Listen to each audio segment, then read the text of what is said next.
Plaintiffs Tammy Anderson and her daughter Miosha Washington say Miosha is 17 years old and is often doing things she's not supposed to do. Miosha's latest stunt almost killed her because after the defendant pierced her tongue, Miosha was put on life support because she lost so much blood. They're suing for emotional distress. Defendant Jennifer Ramsey says she loves to do piercings and has been piercing herself since she was 13 years old. Jennifer admits that she pierced Miosha's tongue, but insists she wasn't bleeding a lot when she left Jennifer's home. All right, prove your case. Okay, my daughter's 17 years old, and like most teenagers, they do things they're not supposed to. But unfortunately, she almost died making a decision. She received a tongue piercing from the defendant, which almost caused her to die. She had to go on life support. She was bleeding profusely. She had a main artery in her tongue. And then, result of that, after we thought that was over, they found the blood clog in her upper arm. So now she's taking a shot for the next 3 months to try to, keep it from going into her lungs. She was on life support. Yes, sir. She lost too much blood. They almost needed to do a blood transfusion, but they was able to stitch her tongue to stop the bleeding. Oh. Plaintiffs Tammy Anderson and her 17-year-old daughter Miosha Washington say Miosha was put on life support and almost died after the defendant pierced her tongue. What do you want to say about this? Well, first, Your Honor, I love piercing. I've been piercing myself since I was about 13. I did all of these. It started off, I pierced my lip when I was 13. It got infected, and I met a professional piercer who told me if I take the ring out, he would teach me how to pierce the right way. So I apprenticed. He left the shop, so I started piercing from home. Most of my clients were referred to me through friends. Last month, the plaintiff came to me to get her tongue pierced. I pierced it when she left. Everything seemed fine.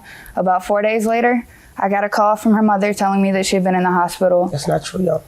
I told her I was mortified. I apologized. And I found it a little weird, though, that she didn't go to the hospital till 3 or 4 days later, because normally when you pierce through a main artery, you bleed out immediately. Where do you get that information? You learn it. Learn from who? My mentor. She's right. That's what I want to get. Yeah, that's what I'm getting to. Yeah, you have firsthand experience, or yes, you do have firsthand experience. I've successfully at others' arteries being pierced. No, I've never pierced an artery before. I've pierced many successful tongues.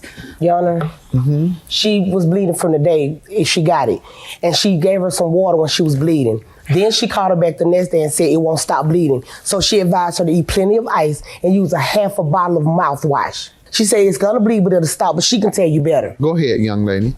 When she first pierced it, it started bleeding right then, and she went and got some water, a cup of water for me to rinse my mouth, and I sat there for a second, and she went and got something else so I can hold my mouth because it still wouldn't stop bleeding. It was bleeding real bad. And so I went home, and she said it would stop bleeding a little bit later. So a few hours later, that's when it stopped. And the swelling didn't go down even when I had ice, and I kept rinsing it off and stuff. And the next day I texted her and told her that the swelling wouldn't go down and it's still bleeding. This is the second day. And that's when she told me to just eat plenty of ice and rinse my mouth out with. That didn't happen? It's normal for a tongue to be No, I'm asking, did what she say happen? Yes. Mouth started bleeding. You tried to stop it. Next day, she said, my mouth is still bleeding. You told her to put ice in it. Did that happen? Yes. Okay, you just told me a second ago that you didn't hear from them for 4 days.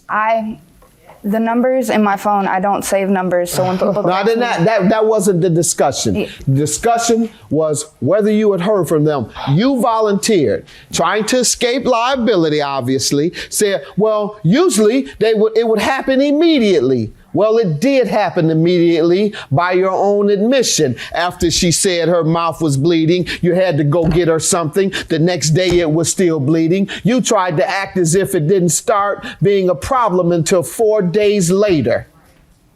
It's normal for a tongue to bleed. I had no idea. That's not what you told me. You said if they came in 4 days later, you don't know what the problem was. It would have started bleeding immediately.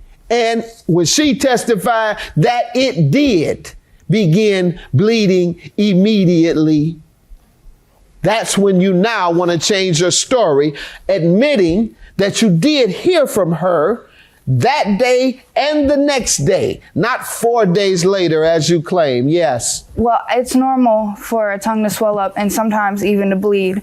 She didn't tell me it was bleeding profusely the next day. Tongue stays swollen 3 to 4 days. The procedure is to keep ice on it. Ma'am, you said you didn't hear from him at all until 4 days. Go ahead. What do you have you want to show me? Is this Your part Honor, of the video? Just to show that, I mean, from the life support, the very next day she was walking, my whole family was praying on it. I told the doctor, I said, please tell me my daughter gonna make it. He said, Let me see the medical description. Go ahead and play the video as she looks for the medical description. Those are her 2 IVs in each hand. And then she got one in the feet all at the same time. You know, they had IVs everywhere because they was trying to hydrate her. She had got dehydrated in the process of all this. And the doctor told me, I can't promise you she gonna make it. All I can promise you that I'm gonna try. Gonna make it, as in live? Yeah. He told me he couldn't promise me that. They had to work on me at the hospital. Severe bleeding from the tongue following a tongue piercing. Yes. With 1.5 liters of blood loss. And that was before she even got to the hospital. I was trying to make sure that what she suffered from came from this. It did. They had to take a picture to make sure that the tube was in the right failure. place. Correct. All behind the tongue piercing. And you got a picture of her with the with stitches in her tongue now. And the stitches are still in her tongue. And it's been since the 24th. And then, Your Honor, she's still seeing the doctor 3 times every week because she got to take a shot of blood thinner every day for the next 3 months because she got a blood clot behind all this. Plaintiffs Tammy Anderson and her 17-year-old daughter, Miosha Washington, say Miosha was put on life support and almost died after the defendant pierced her tongue. Then why don't you think you should be held liable for this? I do. I'm very sorry. I do believe I should be held liable. All right, at least you're talking with some sense now. I'm so sorry to hear that. Young lady, did she get permission from you? I never told her she couldn't do it, Your Honor, but I never told her she could either. That's why she waited a couple of days before she told me. You never told her she couldn't do it? I never told her. I just told her no tattoo. All right, and this is for parents. You need to say something to your children. Give them some rules about those tattoos, as I did all of my children. I know. I told them they couldn't get them until they were 18. Believe me, the midnight at 18, they all went to get one. So hopefully what you suffered is a lesson to others, young lady. Yes. So hopefully that's what good comes out of that, because this was terrible. Yes, this sir. is terrible. Yes, sir. $5,000 for the plaintiff. Thank you, Your Honor. I want to say I'm so sorry to both of you. And I can't even put into words how sorry I am. It's okay. She learned her lesson, and I have my child still, and I just want to move on from this.